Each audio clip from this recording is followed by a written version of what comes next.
Di negara Korea ada sebuah badan pengawasan elektronik yang dimana mereka bertugas untuk mengawasi setiap narapidana berbahaya yang baru saja dikeluarkan. Hal itu dilakukan untuk mencegah terjadinya tindak kriminal terulang kembali. Di episode kali ini menceritakan seorang atlet taekwondo yang bergabung dengan badan pengawasan.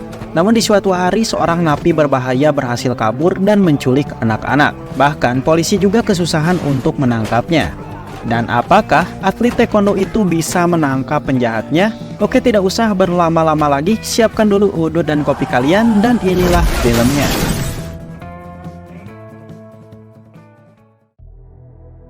Di awal film kita diperkenalkan dengan seorang pemuda bernama Lee Jung-do yang baru bangun tidur. Ia sangat suka sekali dengan olahraga fisik yang beradrenalin seperti taekwondo, judo, dan kendo. Dalam semua olahraga yang dia gemari itu, ternyata Lee berhasil mendapatkan juara tingkat ketiga nasional. Sepulang dari sana, Lee menemui ketiga sahabat baiknya untuk mabar PUBG, yaitu game perang-perangan. Mereka sangat senang dengan permainan itu. Saat asik-asiknya bermain, handphone Lee tiba-tiba berbunyi. Itu dari ayahnya yang meminta tolong Lee untuk mengantarkan pesanan ayam goreng miliknya kepada semua pembeli. Lalu Lee yang baik hati segera mengambil ayam itu dan pergi ke kota menggunakan sepeda kecilnya untuk mengantarkan semua pesanan kepada pelanggan-pelanggan ayahnya. Malam harinya saat di perjalanan pulang, Lee tidak sengaja melihat seorang polisi sedang baku hantam dengan penjahat yang merupakan bekas narapidana. Dari kejauhan Lee hanya berdiam saja melihat mereka baku hantam.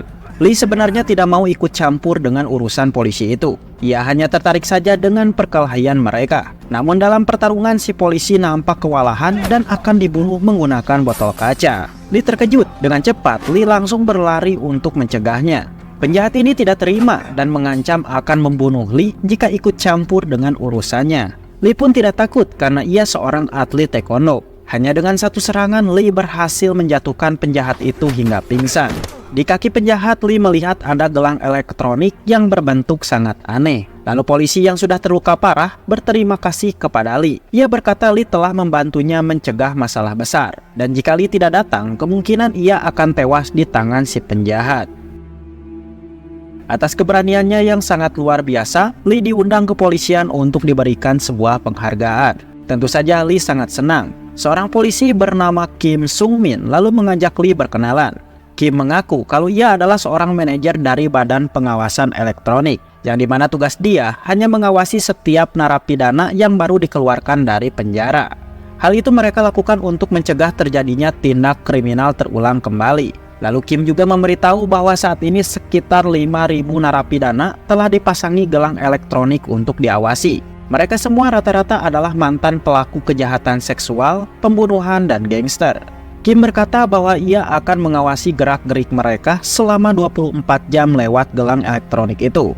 Kim kemudian menanyakan apa pekerjaan Lee dan kegiatan apa yang sering dilakukannya. Lee menjawab kalau ia hanya seorang pengirim ayam goreng milik ayahnya, dan dia juga merupakan seorang atlet taekwondo, judo, dan juga kendo tingkatan ketiga. Mendengar itu Kim senang. Ia lalu menawarkan Lee untuk bekerja dengannya di badan pengawasan untuk menggantikan posisi salah satu petugas yang kemarin telah terluka. Ia merasa Lee sangat cocok dengan pekerjaan ini. Lalu Lee yang kebingungan mencoba menanyakan pendapat teman-temannya perihal tawaran bekerja sementara di badan pengawasan elektronik. Teman-temannya setuju Lee bekerja di badan pengawasan karena mereka tahu Lee ini sangat kuat dan bisa menangkap penjahat dengan mudah. Namun di sini Lee masih sedikit ragu. Lee kemudian menanyakan juga pendapat dari sang ayah. Ayahnya Lee ternyata juga setuju karena ayahnya senang jika anaknya bisa belajar sambil menghadapi tantangan. Apalagi Lee bisa melindungi masyarakat yang merupakan tugas mulia. Ayahnya juga meminta Lee untuk tidak perlu mengkhawatirkan kedai milik mereka karena ayahnya bisa mengurus ini sendirian.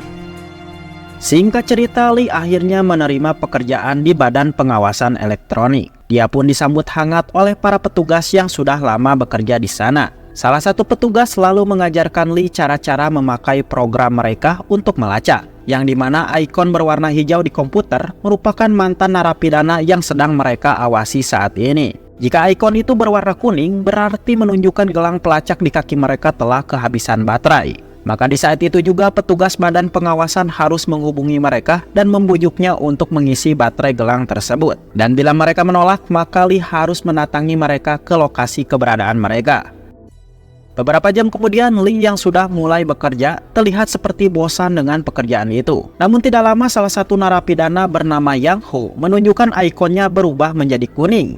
Lee pun sangat senang. Ia langsung menelpon Yang Ho agar mengisi baterai gelang tersebut. Namun Yang Ho yang merasa terganggu langsung mematikan teleponnya. Dengan rasa kesal, Lee memberitahukan hal ini kepada Kim jika Yang Ho susah sekali dihubungi. Ia merasa kalau dirinya harus bergerak menemui Yang Ho. Sebelum pergi, Lee dipasangi beberapa alat-alat seperti rompi anti peluru dan alat kejut listrik. Kemudian Lee pergi bersama Kim menuju lokasi keberadaan Yang Ho. Selama di perjalanan, Kim memberitahu Lee jika Yang Ho dulu pernah melecehkan seorang siswi SMP. Lee pun terkejut. Lee bertanya apakah dirinya boleh memakai pistol setrumnya untuk menghentikan Yang Ho. Kim melarangnya karena pistol setrum hanya digunakan ketika kondisi darurat saja. Kim juga memberitahu kalau tugas mereka hanya menjaga dan mengawasi gerak-gerik para napi. Lee dan Pak Kim akhirnya sampai di rumah keberadaan Yang Ho. Lee lalu nampak tidak asing dengan gedung itu karena ia sering mengantarkan makanan ke sana. Lee juga memberitahu kalau terali jendela di sana sengaja dilepas agar bisa dilompati. Dengan instingnya yang sangat bagus, Lee yakin jika Yang Ho pasti akan kabur lewat jendela saat mereka mendatanginya. Maka dari itu Lee akan berjaga di luar saja. Sementara Pak Kim masuk ke dalam menemui Yang Ho.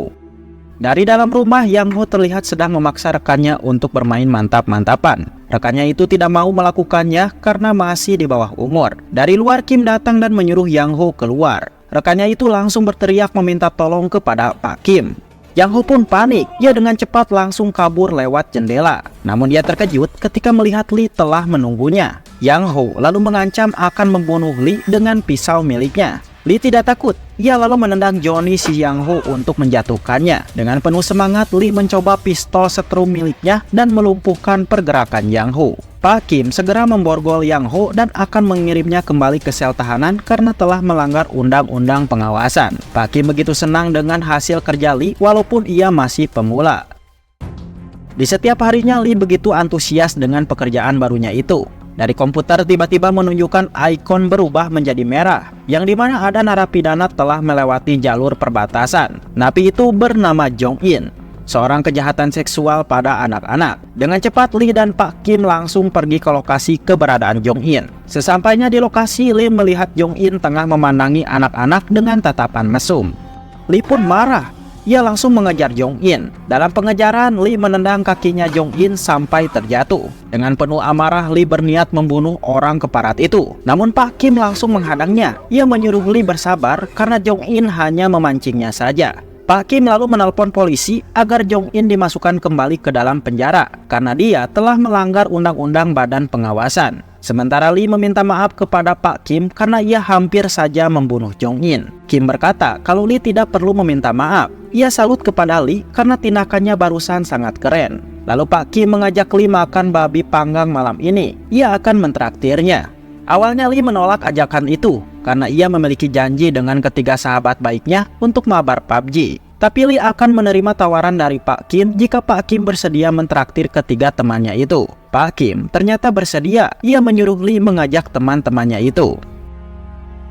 Malam harinya di sebuah restoran, Lee memperkenalkan ketiga temannya kepada Pak Kim. Pertama ada Lembab. Ia disebut Lembab karena ujung hidungnya sering berkeringat tidak karuan. Lalu kedua ada Cacing. Dia harus diinjak dulu baru menggeliat. Walaupun seperti itu, Lee berkata kalau Cacing adalah temannya yang paling baik dan tidak pernah marah. Dan terakhir yaitu Kakak. Dia adalah seorang penulis. Pak Kim senang. Mereka pun berkenalan satu sama lain. Sambil menunggu makanannya datang, Kakak bertanya kenapa Pak Kim memilih pekerjaan jadi badan pengawasan dan bukannya menjadi seorang polisi saja yang benar-benar mengayomi masyarakat. Pak Kim menjawab, dahulu kala saat dirinya berumur 10 tahun, Pak Kim mengalami kecelakaan yang membuat kakinya menjadi hancur. Lalu muncullah beberapa polisi yang menyelamatkan dirinya. Ternyata aksi ini membuat Pak Kim kagum dengan polisi. Ia langsung bercita-cita ingin menjadi polisi saat besar nanti dan bertekad menolong banyak orang. Tetapi akibat kecelakaan itu, kaki kirinya menjadi lebih pendek dan membuatnya gagal menjadi seorang polisi. Suatu hari, Pak Kim kenal dengan pekerjaan badan pengawasan yang memiliki visi misi untuk mencegah pelaku kejahatan mengulangi perbuatannya. Ia diterima dan sangat senang bisa bekerja di sini karena badan pengawasan pekerjaannya sama hal dengan polisi juga. Lee yang mendengar cerita itu terharu. Lee berkata kalau ia ingin Pak Kim menjadi kakak tertua mereka. Lee lalu menyiapkan makanan dan menyuapi Pak Kim sebagai bahan ritualnya. Pak Kim memakannya dan kini Pak Kim resmi menjadi kakak mereka. Di tempat lain, salah satu petugas menemukan napi bernama Min Do Wong telah berkeliaran secara ilegal dan merusak gelang elektroniknya. Min Do Wong diketahui memiliki catatan kriminal pembunuhan dan telah dipenjara selama 20 tahun. Dengan cepat ia pun menelpon Pak Kim untuk mengurus napi itu. Mau tidak mau Pak Kim dengan Lee harus bekerja lembur untuk menghentikan Min Do Wong. Mereka berdua pun langsung pergi ke lokasi target dengan cara meminjam mobil lembab. Sesampainya di lokasi target, mereka hanya menemukan gelang Min Do Wong yang telah terlepas. Mereka kebingungan untuk mencari Min Do Wong. Tetapi untungnya lembab membawa drone miliknya. Dia pun ikut membantu Pak Kim dan Lee melacak keberadaan Min Do Wong. 민동 같은데? Akhirnya keberadaan Min Do Wong terlacak oleh drone milik lembab. Lalu Lee menyuruh mereka semua untuk tetap berada di tempat ini. Sementara dia akan mengajar Min Do Wong dengan bantuan alat pendengar suara yang mereka miliki. 조심해. 빨리. Di sisi lain, Min Do Wong mendatangi rumah kediaman temannya. Ia mengamuk dan berniat membunuh temannya itu. Karena temannya ini sering mengejeknya mengenai gelang elektronik di kaki Min Do Wong. Beberapa saat kemudian Lee datang dan bersiap menangkapnya. Tapi Min Do Wong yang marah langsung menyerangnya menggunakan sepeda. Dengan keahlian bela diri milik Lee, ia melumpuhkan Min Do Wong. Lee awalnya mengira semuanya sudah teratasi. Tiba-tiba ia dikejutkan dengan Min Do Wong yang mengambil pisau dan berniat bunuh diri. Pak Kim yang menyadari itu mencoba membimbing Lee agar mengikuti semua perkataannya. Pak Kim lalu memberikan kata-kata penenang untuk Min Do Wong yang harus diucapkan kembali oleh Lee. Pak Kim memahami perasaan Min Do Wong yang sudah capek dihina akibat gelang itu. Namun Pak Kim menyuruh Min Do Wong bersabar dulu karena suatu nanti gelang itu akan dicabut sesuai peraturan. Mendengar perkataan itu, Min Do Wong akhirnya luluh. Dia tidak jadi bunuh diri. 자꾸 사람들 앞에서 다 포기하고 싶으신 마음 참으셔야 이기시는 겁니다. Setelah peristiwa tadi, Lee pulang ke rumah dengan perasaan bahagia. Ia tidak menyangka atasannya itu memiliki hati yang mulia. Ayahnya yang melihat anaknya itu juga ikut merasakan kesenangan. Lalu sambil memotong buah apel, ayahnya Lee melihat berita di TV yang mengabarkan seorang napi berbahaya bernama Kakang akan segera dibebaskan dari penjara. Setelah menjalani masa hukuman selama 20 tahun dengan dakwaan telah memperkosa anak-anak di bawah 10 tahun. Keluarnya Kakang tentu saja menjadi pembahasan serius di Badan Pengawasan Elektronik. Karena setelah keluarnya Kakang pasti akan mengakibatkan keresahan yang sangat dahsyat bagi masyarakat terutama korbannya. Begitu juga dengan pekerja personil Badan Pengawasan yang harus bekerja ekstra mengawasi Kakang yang dibilang sangat berbahaya. Sementara Lee sendiri mendatangi salon untuk memotong rambutnya menjadi agak pendek dan keren. Setelah selesai, dia segera pergi menuju tempat kerjanya sambil menonton permainan yang dilakukan lembab. Saat melintas restoran babi panggang, Lee tidak sengaja melihat seorang napi tengah menggoda pelayan di sana. Lee merasa curiga dengan orang itu, apalagi dia telah dipasangi gelang elektronik. Dengan cepat Lee pergi ke tempat kerjanya untuk mencari tahu siapa napi itu. Pria itu ternyata bernama Gungnam. Ia memiliki status kejahatan seksual dengan resiko sangat tinggi. Merasa curiga dengan perilaku Gungnam tadi, Lee memberitahu Pak Kim kalau ia tadi melihat Gungnam sedang menggoda seorang pelayan dengan tatapan nafsu. Pak Kim mencoba menelpon Gungnam. Gungnam mengangkat teleponnya dan mengatakan kalau ia akan bermain-main sesuka hatinya pada malam ini. Pak Kim pun langsung mengajak Lee pergi mendatangi Gungnam. Namun sesampainya di lokasi, mereka berdua kesusahan melacak keberadaan Gungnam karena posisi mereka saat ini susah sinyal. Tidak menyerah, Pak Kim dengan Lee mendatangi restoran babi panggang dan menanyakan pergi kemana orang yang ada di foto. Pelayan itu tidak tahu, tapi sebelum pergi, orang yang ada di foto itu telah mengajaknya untuk bermain mantap-mantapan. Tapi wanita ini menolaknya. Pak Kim dengan Lee memutuskan untuk berpencar mencari keberadaan Gangnam. Sebelum berpisah, Pak Kim menyuruh Lee untuk mencari tempat yang karyawannya hanya satu pekerja saja, karena dia yakin Gangnam pasti ada di tempat seperti itu. Berbagai tempat terus Lee kunjungi dan ia tidak menemukan Gangnam. Lee tidak menyerah dan terus mencarinya. Dengan bersusah payah, Lee akhirnya menemukan Gangnam yang saat ini hendak memperkosa seorang ibu-ibu salon. Lee memecahkan kaca di sana dan segera menyelamatkan si bibi. Di sini Lee ingin sekali membunuh Gangnam. Namun karena ketatnya peraturan badan pengawasan, ia pun hanya mencekik Gangnam sampai pingsan.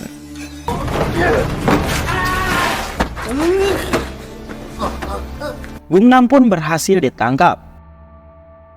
Keesokan paginya saat sarapan, ayahnya Lee berkata kalau ia bertemu dengan bibi salon. Bibi itu sangat memuji keberanian Lee dan ia juga mengucapkan terima kasih karena Lee telah menolongnya.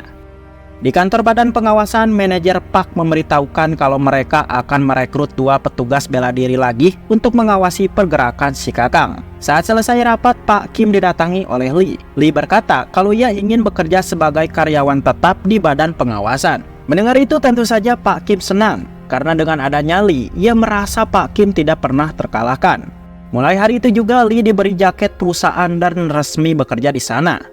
Pak Kim dan Lee kemudian pergi bersama polisi-polisi lain untuk menjemput kebebasan Kakang.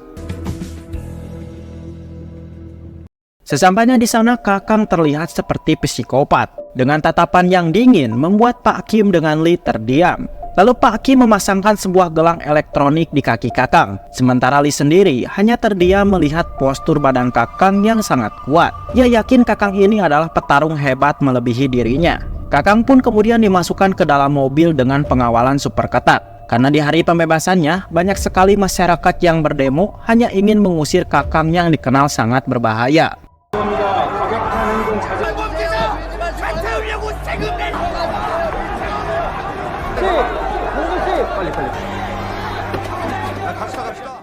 Malam harinya Kakang ditemui oleh teman penjaranya bernama Han Han. Han Han mengajak Kakang pergi keluar untuk merokok sambil membahas bisnis haram mereka. Han Han juga menyuruh Kakang jangan khawatir dengan gelang elektronik yang dipakainya. Han Han memberitahu gelang itu sedikit error, karena 3 tahun yang lalu Han Han pernah dipakaikan gelang itu juga. Keesokan paginya, Lee melihat ikon milik Kakang mulai bergerak. Secara diam-diam, Lee mengikutinya dari belakang. Terlihat Kakang masuk ke dalam pusat perbelanjaan kota. Namun di saat itu, Lee kehilangan jejak dari Kakang. Lee pun panik, ia segera mencarinya.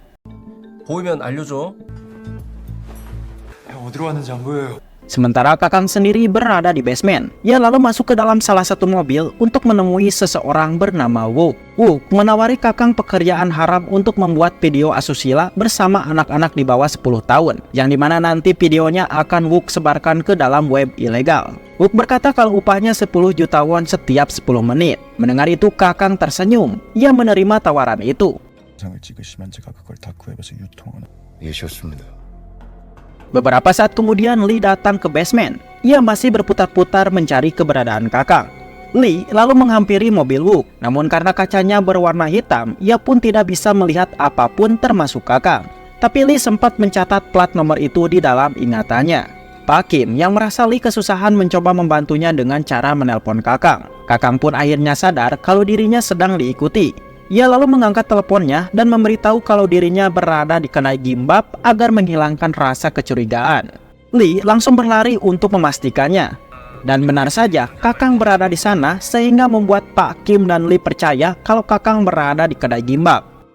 Saat di kantor, Pak Kim dan Lee memikirkan soal rencana apa yang akan Kakang lakukan. Mereka yakin Kakang sedang mengelabui mereka. Beberapa saat kemudian datanglah Pak Chow, seorang petugas yang baru pulih setelah dirawat 5 minggu. Pak Chow berterima kasih kepada Lee karena saat itu Lee telah menyelamatkan nyawanya. Sebagai ucapan terima kasihnya, Pak Chow memberikan hadiah Lee berupa sarung tangan yang cocok untuk Lee ketika menjalankan tugas. Di tempat lain, seorang bocil terlihat sedang berjalan sendirian. Bocil itu lalu menghampiri anjing kecil yang lucu. Namun dari belakang tiba-tiba pria misterius menyekap bocil itu dan membawanya ke suatu tempat. Sementara di tempat lain, Yang Ho menemui Han Han untuk mengajaknya kerjasama. Kakang dan Han kini berada di ruangan bawah tanah. Mereka akan menjadikan lokasi itu sebagai tempat pembuatan video asusila kepada bocil-bocil. Dengan begitu, Kakang tidak akan dicurigai oleh badan pengawasan karena tempat tersebut berada di gedung tempat Kakang tinggal. Di kantor, Pak Cho dan Pak Kim mendapati Yang Ho telah bergerak dan handphone Yang Ho susah sekali dihubungi. Pak Kim lalu memberitahukan hal ini kepada Lee yang saat ini sedang mengawasi Kakang, yang dimana Pak Kim akan berangkat bersama Pak Cho untuk mendatangi Yang Ho. Malam harinya saat hujan deras, Lee mengikuti kemana Kakang pergi. Begitu juga dengan Pak Kim dan Pak Cho yang sedang mencari keberadaan Yang Ho. Lalu sampailah Pak Kim dan Pak Cho di tempat sampah. Saat menelusuri tempat itu, tiba-tiba Pak Kim dan Cho mendengar suara tangisan perempuan yang meminta tolong. Mereka berdua terkejut dan langsung berlari menuju sumber suara itu. Tapi ternyata suara itu merupakan sebuah jebakan yang telah disiapkan Yang Ho. Di tempat lain, Lee memasuki gedung kosong untuk mengikuti Kakang. Dan ternyata Kakang menyadari itu. Ia menjebak Lee di sana. Ratusan preman lalu bermunculan untuk membunuh Lee. Lee berusaha tenang. Ia lalu menggunakan barang-barang di sana untuk menyerang mereka. Dengan keahliannya yang luar biasa, Lee mampu mengalahkan preman-preman itu. Sementara Pak Kim dan Pak Cho memutuskan untuk kabur. Namun Yang Ho dan anak buahnya berhasil mengejarnya. Yang Ho menyiksa Pak Kim secara brutal. Ia memukul Pak Kim menggunakan tongkat bisbol. Pak Cho yang melihat itu jelas tidak terima. Ia pun berusaha melawan para preman itu untuk menolong Pak Kim.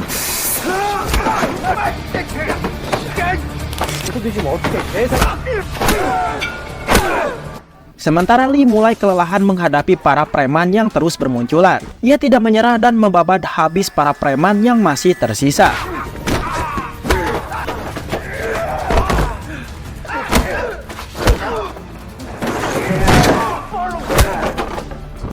Namun berbeda dengan Pak Kim, ia mengalami patah tulang leher. Sementara Pak Cho harus tewas dalam kejadian itu.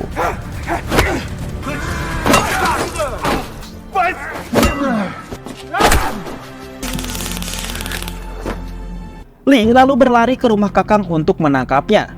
Sesampainya di sana, Lee merasa curiga dengan ruangan lantai bawah karena ada jejak kaki yang basah. Ia lalu masuk ke sana dan tiba-tiba ia mendengar suara anak kecil yang sedang menangis, yang dimana Han Han dan Kakang akan segera membuat video asusila.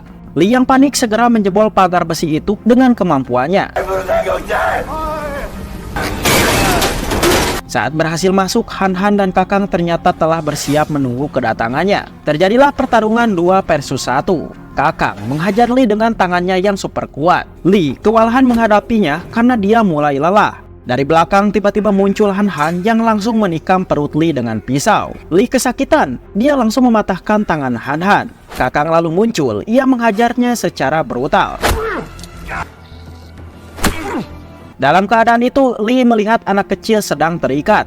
Dia pun berusaha bangkit dan dengan kemampuannya, Lee menendang kakinya Kakang hingga terjatuh dan membuatnya pingsan.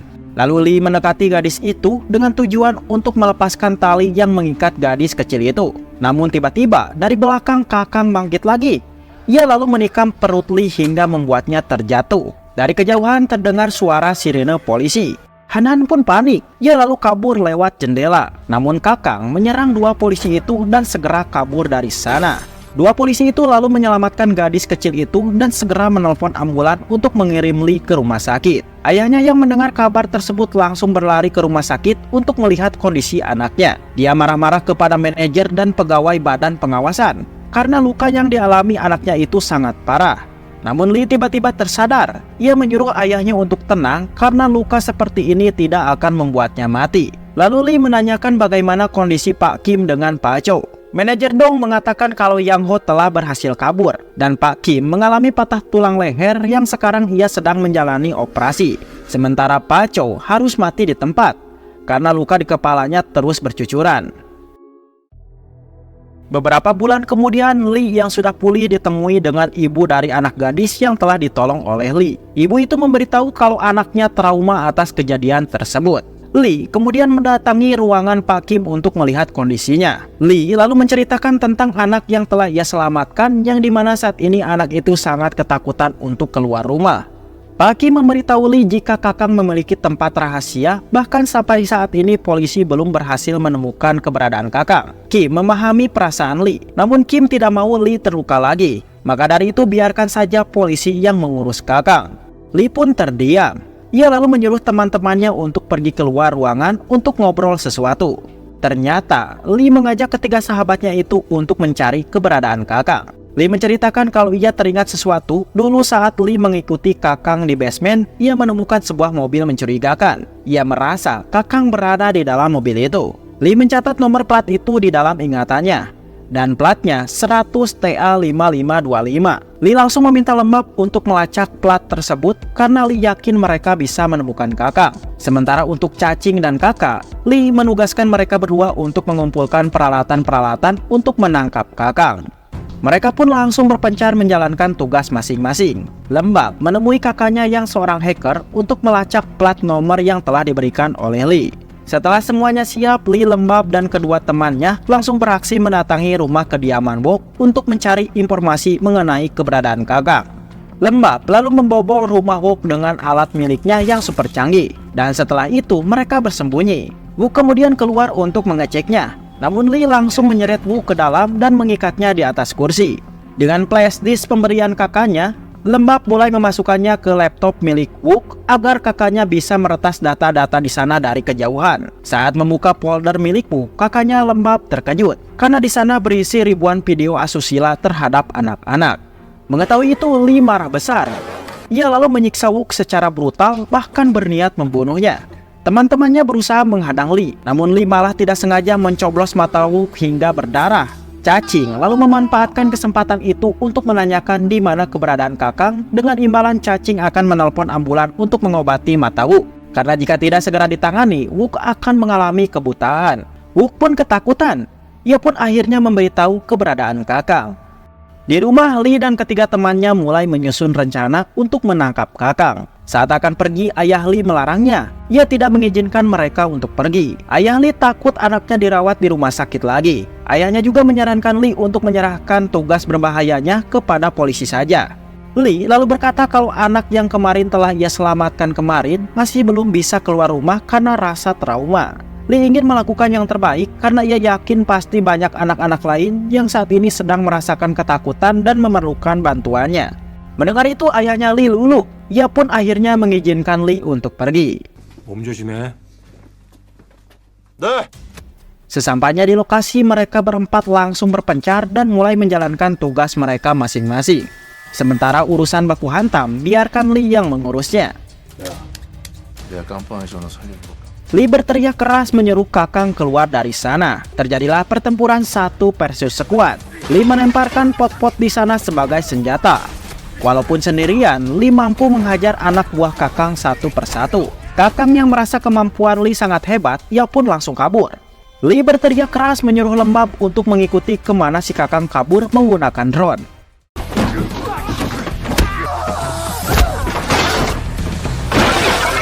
Setelah berhasil mengalahkan semua anak buah Kakang, Lee dengan cepat mengejar Kakang sesuai arahan dari Lembab. Namun ternyata Kakang sudah menyadari drone itu.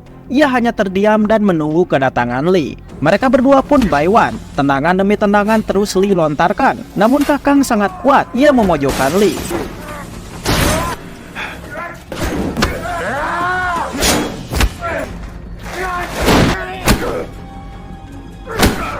Melihat temannya kesusahan, Lembab tidak terima. Ia lalu mengarahkan drone miliknya untuk menyerang Kakang. Akhirnya Lee pun bangkit lagi dan menyerang lagi si Kakang. Kakang kewalahan.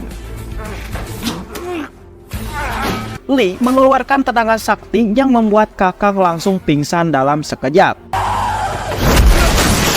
Akhirnya Lee berhasil menangkap Kakang dan akan mengirimnya kembali ke dalam penjara untuk dihukum. Setelah kejadian itu, Lee, Lembab, Cacing, dan Kakak mendapatkan penghargaan dari Presiden Korea atas keberanian mereka dalam menangkap penjahat paling ditakuti. Anak yang telah Lee tolong juga datang ke sana. Ia memberikan bunga kepada Lee. Sementara Pak Kim kini mulai pulih. Ia terlihat lebih bersemangat karena ada Lee di dalam timnya. Dan film pun tamat. Mantap sekali.